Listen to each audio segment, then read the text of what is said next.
Hey nerds, Farmer Jesse here. Welcome to Growers Daily, your daily dose of ecological farming insight. It is Friday, April 4th, 2025, and today we're going to talk about damping off, farming like you're old, and it's Feedback Friday, so let's do it.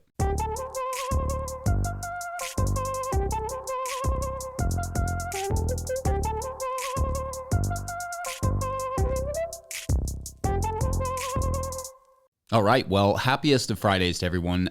We are still in the middle of a very wet, potentially catastrophically wet spell here in Kentucky and surrounding areas. If you're watching on YouTube, you can see what it looked like yesterday before we got the bulk of our rain. So, it is very wet here. I honestly can't remember a rainfall quite like this, and hoping my farmer friends are safe and well. The rain is not supposed to fully stop for a couple more days, so keep this area in your thoughts. Shouts to all of those of you who have reached out to check in. We're good, but I don't know that I've seen this area a whole lot more wet than it is right now. Brutal way to start the season. Sending our love to the farms dealing with flooding and other damage.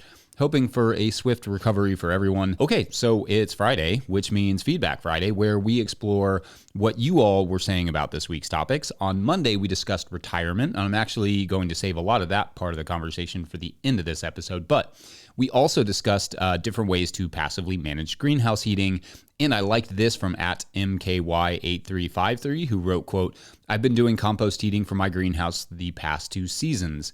And has worked well. I definitely don't recommend in-house composting though. Had tried that and all plants in the greenhouse turned yellow and had a funky smell in the greenhouse. But outside of the greenhouse with drain piping ran through it and into the greenhouse works great. Plus you get that nice broken down pile of compost to use for springtime planting." End quote. Thanks. And sure, I think there is certainly room for a sort of, detached compost furnace under the right design. May as well do something with that heat when you can, right? And I've heard similar things about composting in the greenhouse to what you sort of observed. Again, I had a friend kill all of their tomato plants off that way by having them in the greenhouse with and trying to use compost to heat that greenhouse. So it either has to be really well designed, or I would probably just skip trying to do composting inside of your greenhouse. Then on Tuesday, we had discussed asparagus and why market gardeners don't grow it that much. And @Trogdor8, I said that right, wrote, quote, "It's not just time. Asparagus yield is 1,000 to 4,000 pounds, depending on variety, per acre per year in densely packed rows, if everything goes right after 8 years of maturation, spread out over 8 weeks of harvest. This translates to 1 to 3 pounds in a 32 square foot bed, spread out over 8 weeks of harvest. At 4 to 5 years, you're only getting about a third of that.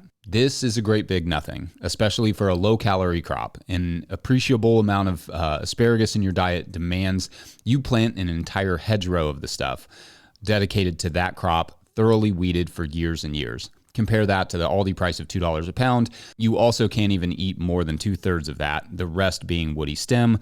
End quote. Yeah, those numbers seem actually about right. I could see some estimates getting up to 5,500 pounds per acre, but even that at 200 square foot bed, which is what we have, at peak yield may only yield 25 pounds. So depending on the yield and the labor involved, asparagus is not among the more profitable crops. Even if you're, that said, you should be charging significantly more than $2 per pound. Organic asparagus is going for $4 to $8 a pound in bigger box stores like Whole Foods, and I would probably have $8 be my absolute lowest number, especially at a farmer's market. Small $2 quarter pound bunches would help to spread that price out, or even $2.50 a bunch.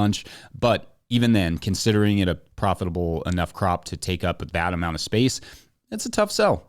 But also it's delicious, so I wouldn't blame anyone who justifies an asparagus patch by just saying we're going to grow a bunch of it and then have some for ourselves and sell what we can. Sometimes you got to grow the stuff you love, but that's why you don't see it very much in market gardens. On Wednesday, we talked about celery production, and I liked this question from @DivineThomas421, who wrote, quote, "If the celery is positively photoblastic," I love that term.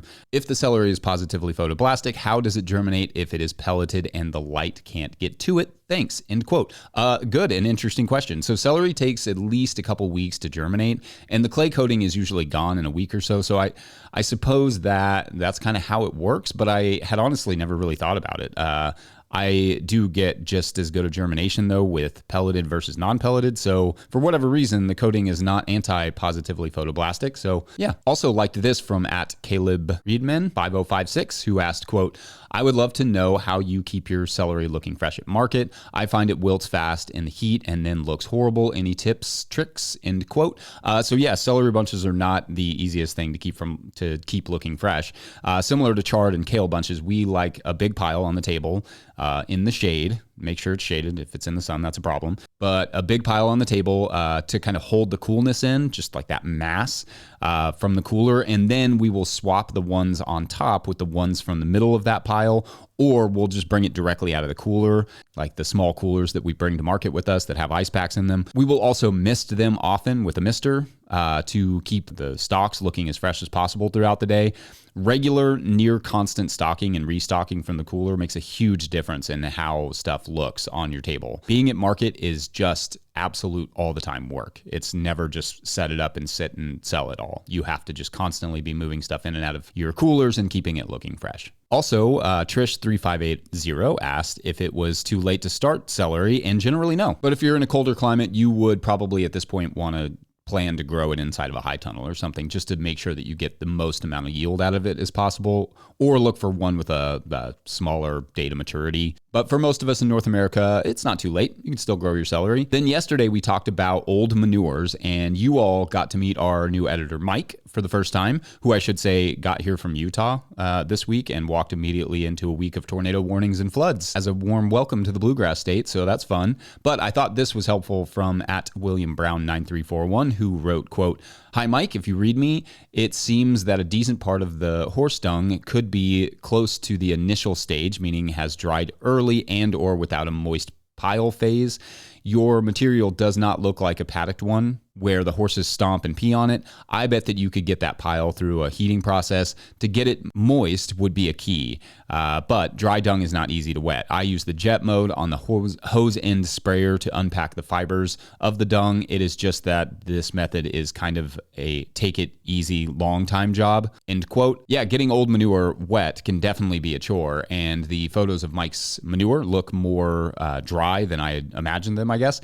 Getting it wet may take a few days of consistent watering in a pile, or just pile it and wait for a flood week like we're having. It's presto. Huge thanks, as always, to everyone who chimes in with all of your thoughts and opinions and ideas. And I love the diversity of commenters and comments that we get. And this audience is just awesome. So thank you all for being the best all the time. All right, up next, we're going to talk about damping off in the greenhouse, which is notably not a euphemism or Britishism for napping, but kind of feels like it could be. BRB. Today's episode of Growers Daily is brought to you by Farmhand. Newsletters, right? A necessary evil for CSA farmers. Join Farmhand and real CSA farmers on April 11th for a free digital workshop where they'll share strategies they use to turn their newsletters into powerful sales tools. Get the secrets and go-to templates for success when you register for the free workshop today at farmhand.partners/newsletter. That's farmhand.partners/newsletter. And I'll put the link in the show notes. All right, back to the show. If you, the listener, are enjoying this content, getting even a small amount of value from it, consider supporting our work over at patreon.com/no-till-growers. I will try to get to questions from everywhere the questions come in, but I will always get to your Patreon questions. Now, today's Patreon question comes from Patreon member Nathan Lau Crisp, who writes, quote, Hey, Jesse, I was listening the other day to John Kempf's podcast named Podcast Extra, Ask Me Anything with John Kempf from February 13th. There was one question asked about damping off of seedlings, and John mentioned that he used a sugar water solution to address damping off. I have a couple of questions to go with this. Have you used or heard of using things like this before? Does this work? Can this be used as a preventative? Could this or something else like this be useful anywhere else? And when can we get some more content between you and John or one of the other agronomists from AEA? That would be very, very interesting conversation here, and you all pick one another's brains and deep diving into important agricultural topics, agronomy, Jadam, SAP analyses, answering questions, and etc. Keep up the good work, end quote. All right, great questions, Nathan. Okay, so first, yeah, John is a friend, and I'm always delighted to run into him at conferences and such. He's a very warm and thoughtful person, as you all can probably tell from his podcast. Has a great laugh, very fun to hang out with. As Nathan mentioned, we've been on each other's shows before, and I will link those episodes in the show notes. And that way, for those of you who are not familiar with the Regenerative Agriculture podcast, you can check it out. It's great. John is super brilliant, and it's super nerdy agricultural stuff every week on that show. It's really fun. Great work, and would happily and probably will do more with John in the future. And to that point, once Mike and I are settled into the editorial process and comfortable and get things back to where we want them to be, I would like to get back to having more interviews/guest hosts for this show, probably closer to the fall when farmers are starting to be a little bit less busy, but that's the idea. Just been sort of hard to work that stuff in with the immense amount of work that this show requires, but soon enough, especially possible and thanks to your all support. Anyway, so I had not heard that treatment for damping off before. For the uninitiated, if you've ever had a tray of seedlings just starting to die off in the greenhouse with a moldy slime look or feel to it, that's damping off. There are a few different diseases that can cause it, such as fusarium and pythium and a couple others. It's all basically the product of poor ventilation, poor soil mix that does not have enough of the aeration component, and or too much moisture on the young leaves. The crops that we've found are most susceptible to it are things like beets and spinach and some legumes, but it can get others as well. It's a pretty common greenhouse problem. Our solution has always kind of just been better airflow and to bottom water those crops versus top watering with a sprayer over top of them. That has more or less solved the issue for us. Now, what I have not tried is treating the plants once they have, damping off. So John's recommendation is interesting. He suggests, quote, a foliar application of a light dosage of sugar, and you could stop damping off like flipping a switch with a small application of sugar. Why? Because the sugar application did two things. One, it changed the sugar and energy levels of the seedlings. They had higher sugar content. More importantly, that's the secondary effect of that is that that light dosage of sugar stimulated other microbes, and those other microbes suppressed pythium and prevented pythium from becoming a problem and causing damping off, end quote. He goes on to say other growers have tried and have had success with this procedure. So if you're in the midst of damping off, that may be worth a try. But also make sure that within any greenhouse production that you're doing, that you always are maintaining good airflow. We have a fan in our greenhouse. It's just a box fan, but the bigger the greenhouse, the better the fans have to be. And then we keep the doors open. We open them every day. Just good airflow is essential. Don't water from over top for certain crops or for most of your crops if you can help it. Use a really good soil mix as well. I think that makes a huge difference. Anyway, John's done great work, and a lot of people have had success following his guidance, so it's worth checking out his company, Advancing Eco-Agriculture, not a sponsor, past or present, but it's much more ecologically and microbially based soil management solutions rather than chemical-based, so love their work. His podcast is also an absolute gem. Great resource. I hope that answers your question, Nathan, and otherwise, we're going to take a quick break. When we come back, farm like you're old. Be right back. Today's episode is brought to you by Rimmel Greenhouses. Whether it's tomatoes to market, flowers in the spring, or your family's harvest, growing in a greenhouse protected from the weather provides the right environment that you need for a harvest that you can count on. Rimmel greenhouses are designed for durability and offer the quality that you need to grow productively year-round. Visit rimmelgreenhouses.com to get a quote today. If I may editorialize for a second, I own a Rimmel tunnel. I love it. We built it ourselves, and I really appreciated the quality of the tunnel as well as the customer service we received in the process. So make sure to check them out.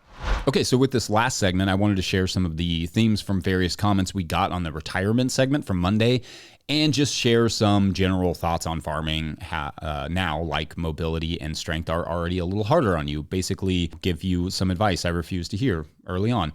First, though, on the retirement segment, there were a few main themes in the comments. The first was just sort of a grow until I die sentiment, summed up nicely here by Lamb's Quarters Farms, quote, as nuts as it sounds, growing is my life, so I have no plan to retire, maybe scale back, but I'll be growing until I'm compost fodder for a cool tree that I'll start with the laughing until I cry emoji, end quote. So obviously this was said a bit in jest and refers not to savings, but to activity, but the sentiment was shared by several people. Many people have no interest in retiring, which is fine, because for some, farming is the retirement. That's the retirement plan for many growers. They don't really want to do anything else. And in terms of activity, that's fine. I love that. Like I said in the episode, retirement is about doing what you want to do in your closing years. And for many farmers, farming is what they want to do, including myself. I want to farm absolutely as long as I can. I have no interest in stopping. But it still has to be dealt with in the financial sense as well. Retirement does. As I have said before, I think, we live a whole lot longer than we expect to live. Just when we're young, we can't conceive of how long we're actually going to live. And accidents can happen, and bodies can get worn down, even under good management. Retirement in a financial sense, in other words, isn't always a choice, and it can't fall on your children or families to take care of you should things go south. That's not entirely fair. At Andrew Keeler, 4060, tapped into this as well and added a little more sort of, historical perspective. Quote, personally, I do not think that we were created to retire. Yes, there may come a time when one can't provide or care for themselves, but until then, I feel it is important to first take care of our daily needs through our lifestyle and not from monetary buildup, and secondly, invest in that community and family that will care for you when you cannot, end quote. I absolutely agree that we were not meant to store a bunch of cash and retire. This would have been an absolutely absurd notion throughout much of human history. Communities used to be the social safety net, and there are many stories of indigenous Americans being absolutely stunned by people being left to starve in the streets of the cities when they would go visit them. But also, the need for retirement accounts is the world we currently live in unless we want to work to change it. But also, while we work to change it, it's still the world we live in. It's gross and depressing, but it's true. And speaking of gross, perhaps, is what Andrew and others express concerns with when it comes to investing. No one really wants to loan their money to large corporations whose ethics are diametrically opposite of their own, ecologically, socially, etc. There are not a lot of great options in this realm, but there are a few. There are what are called socially responsible investing opportunities out there. These are called SRI. There are clean energy ETFs, that sort of stuff, certain bonds. Not a ton of stuff, but some. And there is a podcast, in fact, I will listen to occasionally called Investing in Regenerative Agriculture that I'll link in the show notes, where the host works on ways to get investors investing in ecological agriculture. So sometimes opportunities could pop up there. But absolutely, this is an area where you can see the challenge of the modern economy. We live in an economy based almost purely on extraction and rarely, to be generous, on any sort of reciprocation. In other words, companies who take the most and give the least amount back to their environment or their communities are often the most profitable and valuable. There is just not a ton of money in protecting or enriching the environment, not nearly as much as there is in just completely devouring it until it's gone. I don't know how you solve this exactly, but I think there is a lot of room for creativity in this realm. For instance, at Ian HB8 WJ had asked about opportunities that are not major stock indices or speculative real estate, and I think there is still room for ecologically minded farmers in these spaces. For instance, those with perhaps carpentry skills, fixing up and flipping old buildings to keep them in use and help prevent more farmland from being developed. Or perhaps someone can create some regenerative farmer ETFs that invest strictly in environmentally responsible companies and do so with enough buying power to have say in the direction of said companies, which I admit would probably require a couple bazillion dollars to start, but the idea is there. I'd be curious what, if any, additional ideas you all have come up with or found to feel better or possibly proud about your investing and retirement savings. But the one thing I definitely don't want is for people to ignore their future because they loathe the current system.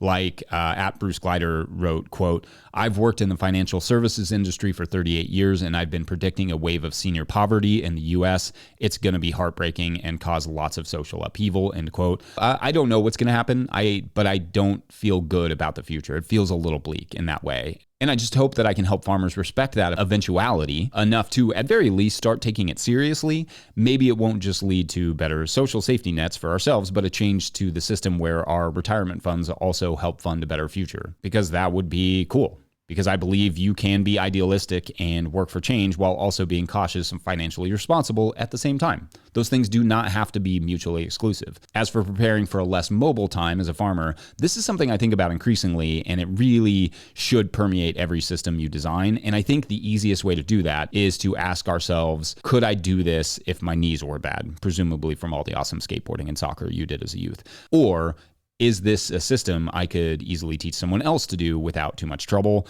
How could I simplify it, make it more efficient, reduce the number of steps? Someone once told me to farm like you're old, put stuff on wheels, reduce the number of things you or someone else could trip on, stay simple and organized. I talked a lot about this in the fall, I think, but getting fruit trees established so that at least some of my work can be done standing up has been a big part of my aging plan as well. I can't, at least on my own, be doing everything from my knees forever. Every year, it's a little harder to get up and down. Plus, back to the retirement piece, certain perennials can be a part of your retirement plan too. Having a crop that will take several years to mature, at which point it will produce with less effort than like annual crops. That doesn't sound too dissimilar to an IRA, just like a physical one, and that tastes good. So anyway, let me know your thoughts on any and all of that. And otherwise, we're going to call it a show and a week. Sending our love to those of you going through the flooding right now in our region. The rain just never seems to let up on some of these communities anymore. Really brutal stuff. Don't forget, we are now officially a 501c3, so donations are tax deductible and greatly appreciated.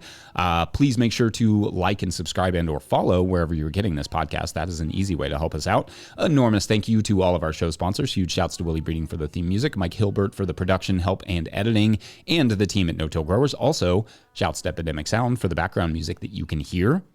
Let it all go.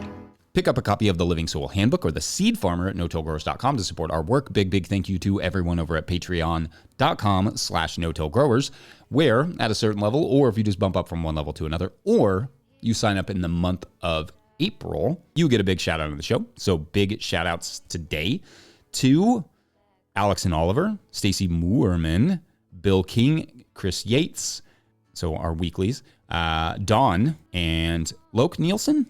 Loke's a cool name. All right, so this is a weekly reality show that follows these various, let's call them farmers, sort of farmers, who start their own sort of lawn mowing businesses, but they do it with goats and sheep and other ruminants spread out all over the country.